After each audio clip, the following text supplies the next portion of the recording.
Hey everybody, it's me again. So it's like 2:30 in the morning, and yeah, I've been POR and stuff all evening long, but I'm a night person, so I don't mind being up late like this. But I've got pretty much everything done that I'm going to do tonight, so let me show you what it all looks like, and then we'll, I think I'm probably going to do a video on what to do and what not to do when you're using POR15, because it's some tricky stuff. So yeah, it's great, but it's kind of tough to work with sometimes too. All right, so let's go. Okay, so I guess I'll start with this here. This is an experiment. So this hood, this is the old hood off this truck. And Bo didn't want it because it's a split hood. He wants a one-piece hood, and it had some damage to it. And I've been messing with it a little bit, just trying to see what I can do with it. And somebody had two hood scoops on it, right here and right there at one point in its life. And it had like 16 holes in it where they drilled out to put the hood scoops on. And I welded those holes shut and sanded them down. But there's, you can probably see by the reflection, there's some pitting that happened underneath the hood scoops, because between the hood scoops and the hood, water, stayed in there, and it rusted pretty badly and pitted the hood pretty badly. So, I mean, it would have needed a lot of work to make it look decent.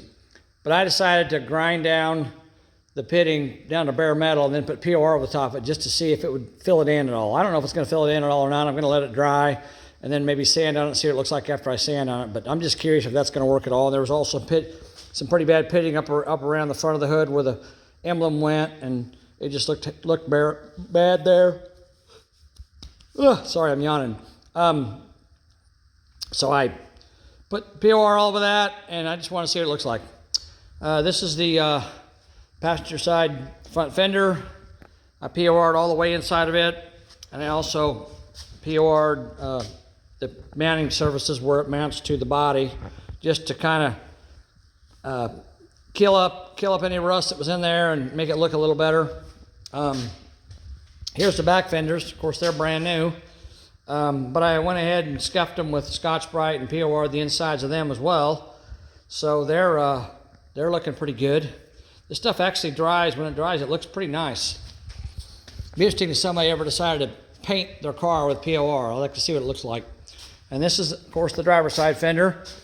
It had a little heavier rust inside of it, so you can see it's not quite as smooth, but it's got some pitting in there. But I mean, I don't care about that. It's inside the fender. And I actually put like 2 coats of POR on this one. I put a pretty heavy coats on it, so it's definitely going to be good to go. I'm not worried about it. Here's my stake bed pockets, and these 2 here are new, and those 2 there are the old ones. So you can kind of see the difference between this brand new smooth metal, and again, I scuffed it up. I didn't just put it on plain metal, because they even tell you on the POR website you don't want to put this stuff on shiny paint or shiny primer. You want to dull it, and like I showed you guys before, use the Scotch-Brite pad to do that. So those are the 4 stake pillars. They're ready to go back on. As soon as that stuff dries, I can start putting them back on. Of course, there's the bed sides. I just POR'd where the stake pockets go, because obviously the rest of it's going to be painted. And these are the side aprons that go between the back of the cab and the back fender. There's a little apron that comes down and meets up with the what's it called? Dadgummit. I can't think what's called now. The running boards. These meet with the running boards and kind of fill in that gap between there. So those are new, and I scuffed them up and just did the inside of them because they're not going to get painted inside. And here's my speaker panels that I bought to put inside the cab. And as you can see, one of my friends decided to hang out in the POR. Now I could try to get him out of there, but he ain't going to come out, so I'm just going to let it dry and then pick out what's left of him. I mean, it's inside, so I don't care about it. It's not going to hurt anything. And of course, like I said, there's the bed sides. And the cab over here, I did the rain gutters, where the rain gutters go, the drip rails. I did all the way up to the pillar, but obviously I'm going to replace the pillar, so I didn't need to POR that. So I just did that section of it on both sides. This side as well.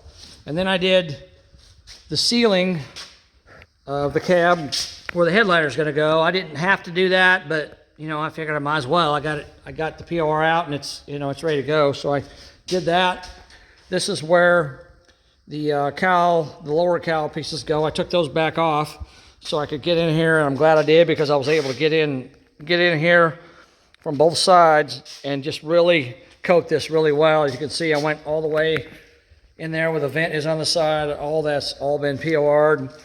And then this is the, I want to make sure I don't step on anything. This is the floor pan, and as you can see, it's got a couple runs in it right there. This stuff is kind of thin. It's hard. I've been messing with it for the last several hours. Just keep going back and hitting it with a paintbrush, trying to get the runs out of it, but it still wants to run on me. So, but this is the bottom of the floor pan. I mean, it's not critical. I'll probably come back over to the paintbrush and hit it again just to make it look better. But it turned out real nice. I made sure I put a nice heavy coat down there where the seam is for where the back of the cab meets the floor of the cab, where I welded that new metal in to the back of the cab. So I made sure I put a nice heavy coat in there, and then when I do the inside, you know, in here, when I do this section, and I do down in the cab corners, I'll do the same thing. I'll put a nice heavy coat in there and make sure I get plenty in there. So, and this, again, this is the other cowl, and I went inside this side vent as best I could and got as much of it as I could. I mean, I think I got a lot of it. And the other thing is, too, when I take this cowl piece off, I realize I can get in from this way, and anything that I couldn't reach, I should be able to reach. So once I get the cowl panel off, then I can reach in there, and, you know, whatever I couldn't reach, I'll try to get a little more POR on that. So I did not do the floor pan on this side because I want it to be flat. I don't want a bunch of runs in it. So I'm going to wait till it's flat, wait till this dries, and then flip the cab back up and put it back on the lift, and then do the floor. And this back panel, I'm going to wait to do it too, because it's got some dirt and stuff in it that fell down, and I don't want to put POR in dirt. So I'm going to blow that out and clean it out and flip this cab back up when all the stuff's dry, and then that way I'll have a clean surface to work with on that. Here's all the little pieces. Oh yeah, and that brings me to the very important thing I need to tell you guys. So all these little pieces over here, I got that paint thinner from Walmart. And I thought, well, I'll just take paint thinner and wipe this stuff down, because it had, you know, a little bit of residue on it from when I used my Scotch-Brite pads over there on it. And so I thought, well, I'll wipe it down with paint thinner, and you know, it'll clean all that off there, and it'll be a nice clean surface. So I wiped all this stuff down. Well, then I started getting a little nervous, and I thought, man, I don't want to mess this up. So I did some research online and found out that you don't want to wipe down a surface you're going to POR with solvent-based thinners, because POR is not solvent-based apparently. And so you have to really everything I read online just said just wipe it down with a rag and let it go. So I took all these pieces, washed them in the sink with soap and water, scrubbed them really good, let them dry, and then I scuffed them again with a Scotch-Brite pad a second time, and then all I did was wipe them off with a rag, and then I POR'd them. So they're good to go now. But if you guys decide to use POR, I know I told you I was going to, you know, wipe all these surfaces down. And I'm glad I didn't do everything. I'm glad I just did those little pieces before I got nervous enough to check it out. But if you're going to put POR on something, Scotch-Brite it, and then wipe it off with a dry rag, and then put the POR on. Don't worry about, you know, any dust that's still on there. I mean, I wiped it off with a dry rag, and then I blew it off with a blowgun again, and it got quite a bit more dust off there. So it made a difference. But you don't need to wipe it down with anything unless you use PORs. You know, they have metal prep stuff and all this stuff you can buy from them. But I don't have any of that. And this is all either new metal or blasted metal. So I don't really need to prep it because it's clean metal. It's as clean as it can get.